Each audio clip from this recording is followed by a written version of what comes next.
Once you start paying attention, there's so many examples in the press lately that focus on biological reasons for inequality. Now, just one example in The Economist last month, an article entitled Neuroscience and Social Deprivation. I'm just a poor boy, though my story's seldom told. And the article pointed to research on the effect of stress on the brain. And, but the way that the author framed it was that this is the explanation for why poverty passes from generation to generation. And it also said, you know, socialists have said it's because of social injustice, and liberals have focused on democracy, but the real reason is it has to do with the brain.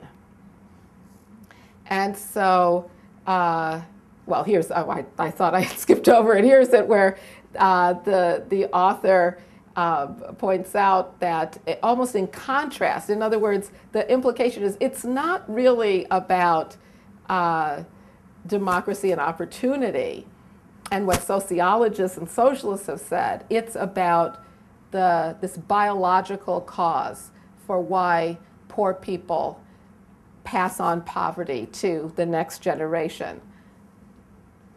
And the article, this is the last line in the article, the Bible says the poor will always, you will always have. Dr. Evans and Dr. Schomburg, those were the scientists who published the study, may have provided an important part of the explanation why.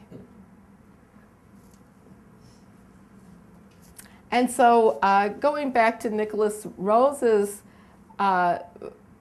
conclusion that in advanced liberal democracies, the biopolitics of identity is very different from that which characterized eugenics because it involves choice, enterprise, self-actualization, and prudence in relation to one's genetic makeup. I really think we have to question this idea that because we live in America, we don't have to be worried about the implications of linking race and genetics anymore.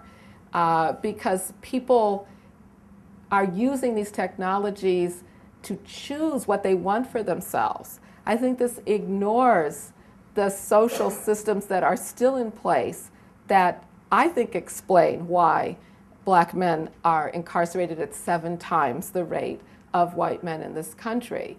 And I think that what this focus on race at the molecular level is doing is convincing people that this statement is true, that we don't have to worry anymore about science serving injustice because we live in a completely different era. It's just fascinating to me how people think that the world can change in a minute. You know, so it was just a couple of years ago, the federal government was justifying torture, and surveys showed that many Americans thought torture was a good idea.